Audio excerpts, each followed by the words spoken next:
Good day and welcome to all the racing enthusiasts around the globe joining us for this pre-recorded show, recorded early doors on Thursday morning for the Friday meeting, which takes place on the Polytrack Fairview, 22nd November, Friday. So keep a close eye on the declarations closer to race time, and then you'll have the scratchings, up-to-date betting, and all systems go. Joining me on the line is the resident expert, Grant Paddock. How are you doing, Grant? Morning, Sheldon. Morning, punters. All good this side. A little bit of drizzly weather for the last 2 days, but it's still a bit warm. So in for a good day's racing tomorrow.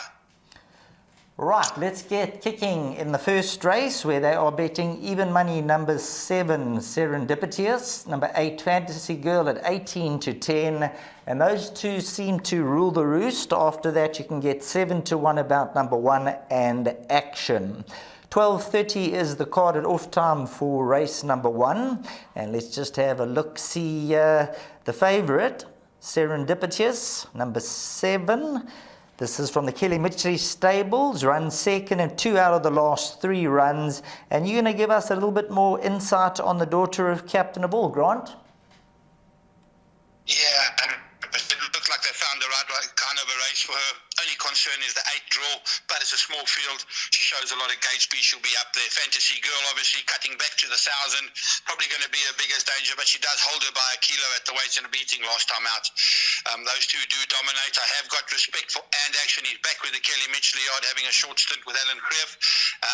And I'm sure he's going to run a big race. He has always shown decent work back home, and temperament has been his biggest letdown. If he behaves himself, he's going to be a big runner as well. And then a horse like Newton Heath can fill up the quartet. So I'm tipping at 7, 8, 1 and 2, Sheldon, and Serendipitous should get it right on Friday. Moving along to race number 2, which will be run over a distance of 1,300 metres, and once again a short-priced favourite, number 1, Mr. Belvedere, trading at 12-10, opened up at even money, and this is where you're going to come into the equation, because number 3, Axis Power, from around 11-2 down 4-1, and then at 7-1 and better the rest. DJ Jazzy Racing, and we saw them have a winner the other day, Way to Burn, and they've had some good placings. How's number 3 Axis Power improved from that first run?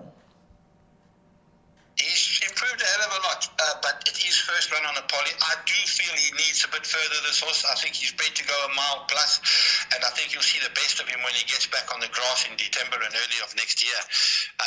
Mr. Belvedere, those form lines are way too strong for this field. He runs second to a horse called On My Honor of Glencott since he came here. I think he won 2 in a row. He beat our best 3-year-olds comfortably. This horse ran 0.4. 12-10, I think, is a very, very good price. I think if this was Richard Fourie and Alan Creef, the horse would have been 5-10. I think he's the best bet on the card. I think 12-10 is worth a bet. I think he'll win well. Axis Power, probably be running on late into the place money, and then you have horses like Hot Hat is also improving, and American Pitbull. I'm tipping at 1, 3, 5 and 2, Sheldon, with my nap Mr. Belvedere on the day.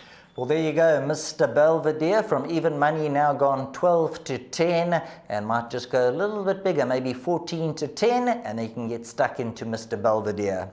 That'll take us on to race number 3. 13:40 is the carded off time. And you're talking about the Richard Fourie Alan Creef combination. They'd be odds on. And in the third race, they will be odds on. They are currently at 8-10. Number 3, Red Sash, 33-10. And then we go 6-1 and better the balance. Now, when we look at number 1, Joy and Peace, the master of my fate filly, she's a 7-time winner. And they just couldn't beat her at a stage. She was winning back-to-back and just continued to climb the ladder. And then after that, she's run 4th to Mount Anderson and Fire Alley. The penultimate run, the average rating was a 104. And then last time out, took on some fire-packed allies. Yeah, 100%, Sheldon. There's only one question mark, and that's 1,600 metres on Polly. She hasn't won that for a long, long time, but there's no opposition here, to be very honest with you. Red Sash, if it was a 1,400, I would have said to you, yes, Red Sash will beat her. But it's a very weak conditions plate. She's slung in here. Everything is in her favour. She's got Richard up. I am concerned about the draw. I mean the distance. 1600 meters is not. It's a quick race. She's going to have to race slightly differently to what she normally is, and it could be her downfall. It's quite simple. Yeah, it's you either banker her or you take the field. It's either or. I am tipping her to win. I don't want to go against the good horse. I'm tipping at 1, 3, 5, and 8.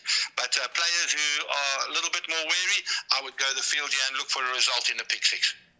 So Grant Paddock will be looking for a bit of a result as far as the exotics go as we move along to race number 4, where they are betting 28-10 the field, and heading the brigade is number 5, which is Jack in the Green. Once again, Richard Ferry for Alan Greer, 59 kilograms on the back. Then we've got number 1, 4 Jacks at 9-2, 62 kilograms. Number 2, Gold Gunner, 61 kilograms, and number 9, Union Rose with 55.5 at 6-1. Now, when you look at race number 4 over the 1600-meter trip, let's start off with number 1, 4 Jacks, a one-time winner from the 14 lifetime appearances. But your neck of the woods has had 2 runner-up berths and very, very close to becoming a 2-time winner on both of those occasions. 100%. Lovely horse.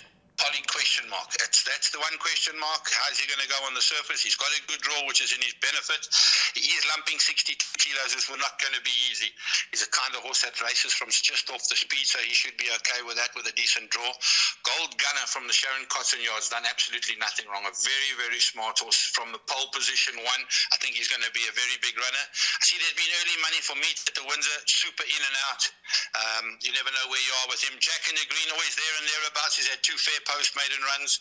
Horse like Hawk Circle, good last start, drawn out at 9 question mark. And then my value bets on the day, and the horse I think is a decent price at 6-1, is this horse Union Rose. Got beaten by El Romayachi last time out. He came out and franked the form again, and he was quite unlucky on that day. He was given a soft ride when they should have gone a bit harder. But anyway, yeah, I'm tipping Union Rose to beat the 2 horse here, Gold Gunner, then the 5 Jack in the Green, and 4 Jacks to complete the quartet. So there we go. There's the quartet numbers to be rounded up, and let's hope you come out on top. As we head into the vicinity of race number 5, this will be over 1,200 meters. And just taking a look at the anti-post betting, number 1, Bosnay, is 4-1, along with number 3, which is September Flower. They're both trading at around 4-1. And then throw in number 6, Jambo Senna, also at 4-1. So Grant, the betting's telling us that numbers 1, 3, and 6 set the trend, but they're setting the trend at 4-1. Yeah, they are setting it. But I must tell you, this is one horse that I have heard. The only horse that I've actually heard from the course is this horse, number 1, Bosnay. It's the only horse that they're talking about. I think Zichman has got this filly in a good spot. She's got good, solid form at the moment, and I think she'll be a big runner. Chad Little up 60. He'll be hungry for his first winner. Jumbo Sina's improved out of sight lately, and she's going to be the biggest danger. She comes with a powerful late run. And then the filly from the Kelly Mitchell yard, De Janeiro, very good run last time out. Nice draw, nice galloping weight as well. She's going to be very competitive. I don't like September Flower at all. Very poor. A weak post maiden run, and she's going to have to improve on that to be competitive. And then the filly from the Cliffy Miller yard, Bretty, number 8, also a nice run last time out. And that yard's going very well at the moment, and it's got to be a decent runner. Sheldon, I'm tipping at 1, 6, 12, and 8. And the only horse that I've heard from the course is this horse, Bosnay. Rightio, on to the next event we go, and just looking at the betting, number 4, Montalina, will be a warm order at around 11-10, and that's going to be the horse they're all going to have to set their sights on. And just looking at the conditions of the race, a graduation plate, number 4, Montalina, is exceptionally well in. Do you make this a tough nut to crack, or have you got 1 or 2 lurkers waiting in the wings? Sheldon, no. Listen, this filly is bookmakers love her. She's made them a lot of money. I can be honest. Every time she comes to races, they punt her to favourites, and she finds 1 or 2 too good. And I think it'll happen again. I actually prefer the stable companion, Donny T, Montalina. But the horse they all got to beat, and back on the poly, I think she's going to be a massive runner, is a Richard Farid, Alan Greer horse, Articuno, number 5. Beautiful filly, won extremely well first time out over the 1,000. She's back on the poly. Hard horse to beat. Donny T, the biggest danger, and I think they'll run 1-2. It's a very good exacta on the day. But Articuna, for me, I'm tipping at Articuna from Donny T, Montelina, and then the new horse Woman of Power to run fourth in the quartet. Now, Grant, when you look at the race, it's not too often you get an 1100 meter on the poly. No, well, they throw them in now and then. They do. It's not much difference to the 5 furlong, to be very honest with you. These are all speed horses. Montelina would probably prefer it a touch further. She's done better over 12, 13, 1400 meters. So that puts me strong in the camp of Articuna, yeah, and I think she's a worthy favourite.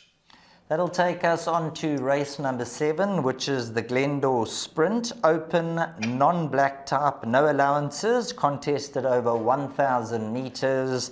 And just having a look at the favourite, once again, 3 rocks. Number 1, Richard Furry and Alan Greef, coming back from a 63-day absence. It has been 217 days since this Daughter of Heavenly Blue last tasted victory, but she is a 7-time winner and a multiple course and distance winner. Grant? Yeah, she's a lovely filly. I don't know, she's a bit out of form at the moment, 61.5, drawn at 3 with Richard up. I don't think she should be favoured, to be very honest with you, but these guys, they get Richard for refactor and then they just marked it up favoured. Paris Lass, very, very good form on the Poly 1000. Stops the clock 56 seconds over 1,000. She's got to be around. Also coming back from a little bit of a break. Then you got Liddell's Echo, very good 1,000 metre form. He'll be happy to be back. And then the one younger horse, Anushka's World, and then the filly Ellerix, who really enjoys the Poly, and I think she's going to be a massive runner with Cabello up with no kind of a weight on her back. It's a picky kind of a race for Sheldon. You've got to put your hand up. If Paris Lass is fit and well, she'll take a power of beating. I'm going to tip Paris Lass to beat Anushka's World, Ellerix, and then only 3 rocks. Number 4, Slim Yanni. This is a runner that I'm going to throw in. Looking at this son of Path Fork, is a 6-time winner, has got a course and distance victory to the credit. What do you make of this individual coming back from that layoff? Yeah, he's always there and thereabouts. You're going to get an honest front. I think you would prefer it a touch further, to be honest. Probably better over 12, but he's done well in Port Elizabeth. He just needs to find an extra length or 2.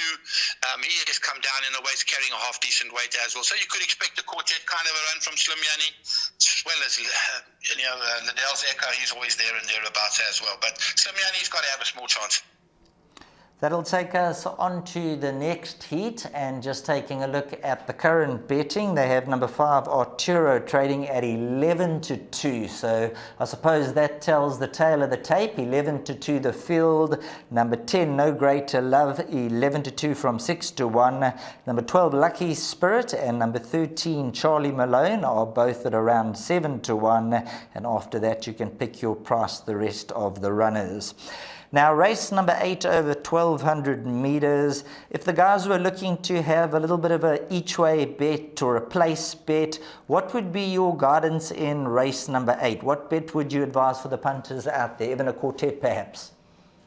Yeah, it's 100% going to be the quartet, Sheldon, and they've got a horse marked up here that's completely the wrong price. Purple Operator from the Cliffy Miller Yard from draw 3.